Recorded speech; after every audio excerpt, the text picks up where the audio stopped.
Il y a eu, moi, une vague d'épanouissement. Je me suis dit, putain, mais ça y est, on l'a fait.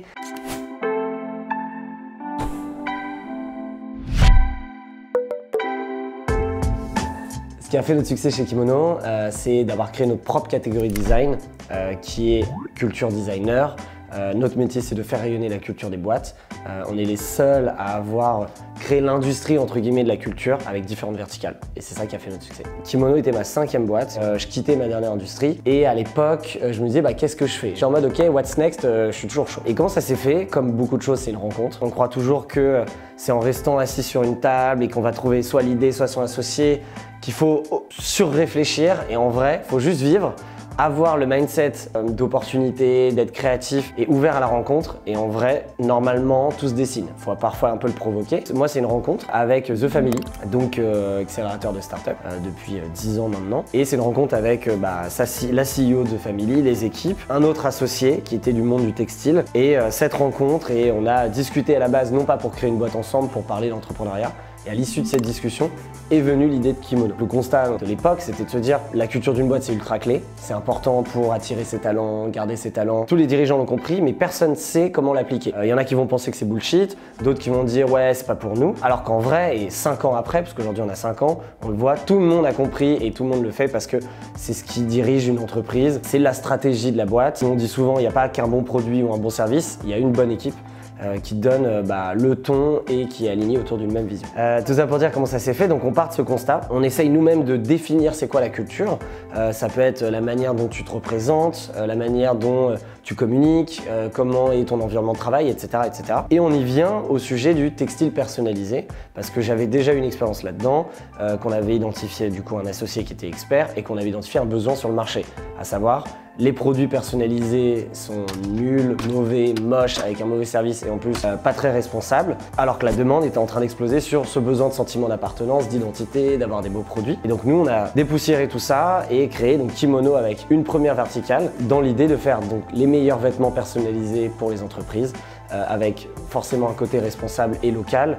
On produit, on personnalise en France, on produit maximum en Europe et on assure un service exceptionnel avec des produits que tu es fier de porter. Donc ça, c'était le premier métier, mais avec une vision très claire d'être un culture designer. Très rapidement, on nous pose souvent la question, est-ce que ça vous est venu un peu par opportunité de marché et de stratégie? Et très rapidement, je me suis dit, bah non, on n'est pas un fournisseur textile, on est un culture designer. Notre métier, c'est de designer cette culture, la rendre tangible à travers différents produits.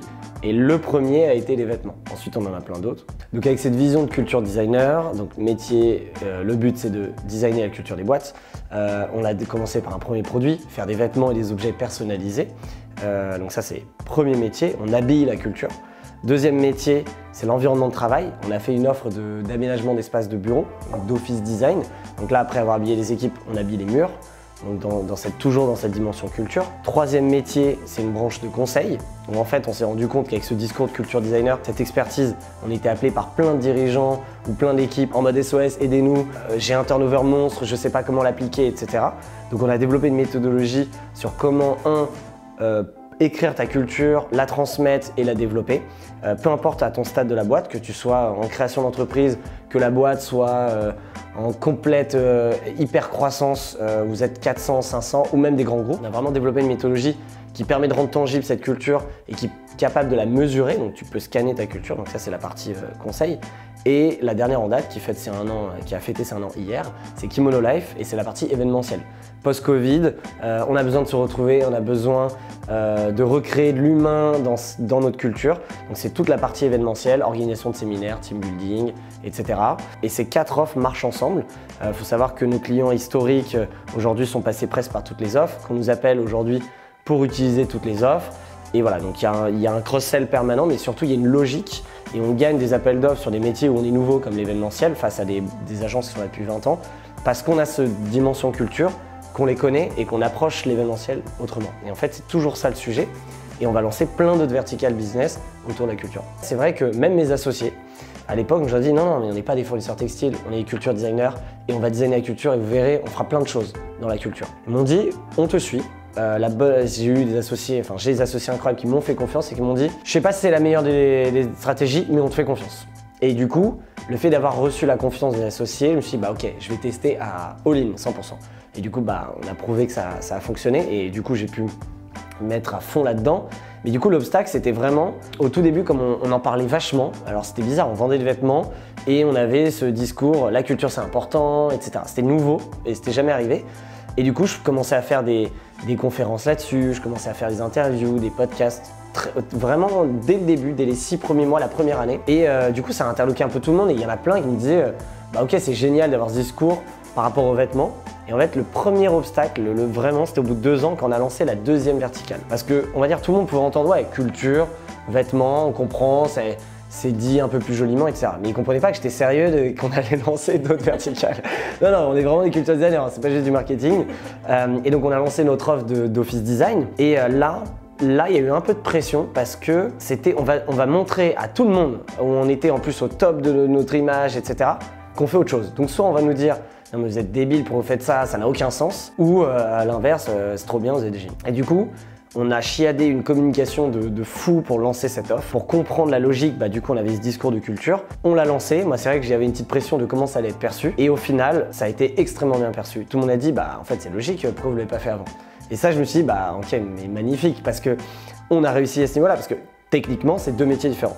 Et ce qui fait que demain, on sera le leader de cette industrie qu'on aura créée. Et du coup, tous ces obstacles, en vrai, ça a été vraiment sur, tu vois, même les investisseurs, les personnes qu'on voulait embaucher, qui nous challengeaient un peu là-dessus, des clients, ils disaient non mais attendez, je comprends pas, sur vos titres c'est pas clair, pour vous parler de culture, nous on veut juste des vêtements, etc. Ça a été quotidien, ces obstacles, mais comme je te disais, pour moi c'est pas des obstacles, c'est normal, c'est quelque chose de nouveau. Il y a le temps d'éducation, j'ai jamais rien lâché, jamais dit ouais j'avoue t'as raison, non, on est culture designer et je sais pourquoi, parce que j'étais convaincu. On a levé une première fois en 2019, un premier tour uniquement avec des business angels, on a levé à peu près 1,5 million et j'ai vu plein de monde à ce moment-là.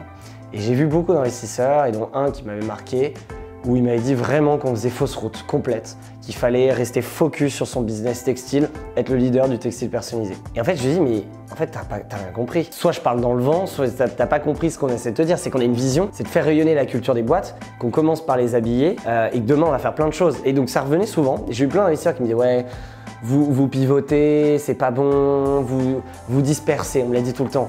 J'aurais dit, mais vous n'avez pas compris, on se disperse pas, c'est notre métier. Tu vas dans le magasin Monoprix pour faire tes courses, tu vas autant trouver des pâtes que des jus de fruits, etc.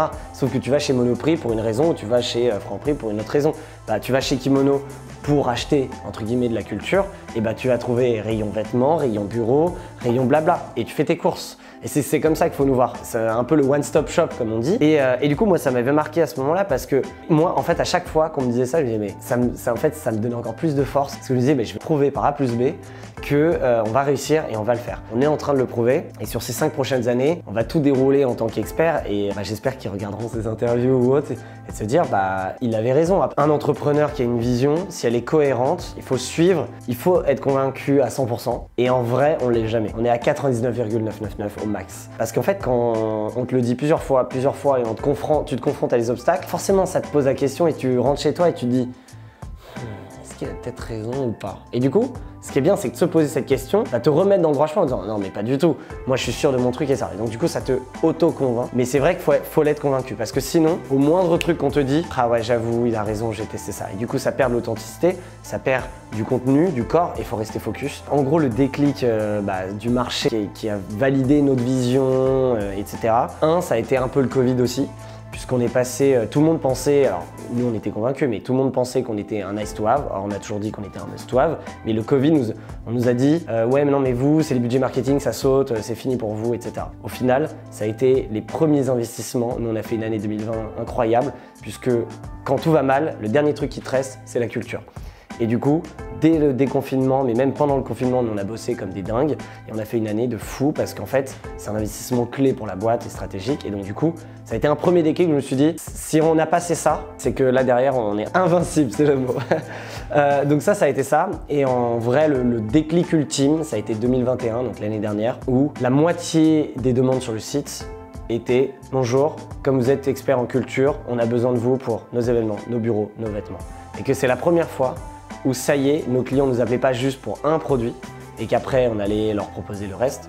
Ils nous appelaient, ils nous avaient identifiés en culture, ils nous disaient « j'ai besoin de vous pour ça, ça, ça ». Et là, c'est là où je me suis dit, ok, on a réussi, le pari. Personne ne l'a fait, c'est-à-dire qu'il y a un inbound sur 3 business différents qui sont sous le chapeau de la culture, mais sur ce quoi on se bat depuis le début, ça y est, on l'a fait. Ça a mis 4 ans, mais on a réussi. Et vraiment, il y a eu, moi, une vague d'épanouissement. Je me suis dit, putain, mais ça y est, on l'a fait. Et ce que je disais aux équipes, vous vous rendez pas compte, vous croyez c'est juste un inbound classique, mais c'est la concrétisation de tout.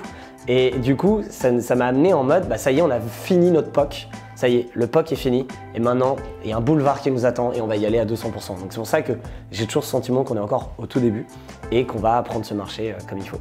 Donc ça, c'est, on va dire, sur le succès de la catégorie design de culture. Mais si je parle en tant qu'entrepreneur, sur Kimono, etc., le vrai succès, et il est très important pour nous et pour moi, c'est nos équipes. Si tu vois, mes équipes me disent hâte de venir et je suis trop content, bah, j'ai réussi en fait mon pari. De rendre épanoui mes équipes, pour moi, c'est un pari réussi. C'est ce qu'il y a de plus important, c'est ce que je dis tout le temps, tu vois. Comme je disais, j'ai un peu une philosophie de la vie où il faut profiter, il faut être heureux. Oui, tu peux bosser autant que tu veux, mais le plus important, c'est d'avoir son équilibre. Et je veux que mes équipes aient cet équilibre. Et c'est vrai que, tu vois, nous, on fait des rapports d'étonnement au bout d'1 mois, au bout de 6 mois, etc. Et quand je lis par mes équipes qu'elles sont extrêmement heureuses, que ça a changé leur vie, ce pourquoi ils nous ont rejoints, ce qu'ils avaient vu avant, c'est encore plus vrai quand on est à l'intérieur et que c'est incroyable. Le lire et te dire que toi, bah, tu as été la genèse, que tu crées cet environnement pour qu'il soit à fond, bah moi ça me rend ultra heureux et je me dis ça y est, j'ai réussi. Si mes équipes, qu'elles soient 20, 30 ou 2000 demain et qu'ils soient tous heureux, qu'ils progressent tous personnellement, professionnellement, qu'on soit tous impliqués autour d'une même vision et qu'ils s'éclatent, bah c'est bon, challenge réussi. Et c'est ça en vrai qui m'importe. Le but, c'est pas de dire on va faire 100 millions, 200 millions, 1 milliard. Ça, c'est les objectifs business. Oui, on va essayer de faire le plus et on est ambitieux. Mais le quotidien, tu le passes avec tes équipes, c'est une aventure humaine. Et aujourd'hui, d'avoir créé des équipes qui m'entourent et d'être entouré avec des gens qui reflètent nos valeurs et avec qui je m'amuse toute la journée et qui partagent plein de choses, bah c'est bon, il n'y a rien d'autre en fait, c'est le plus important. Et du coup, voilà, j'ai hâte d'aller au bureau là du coup.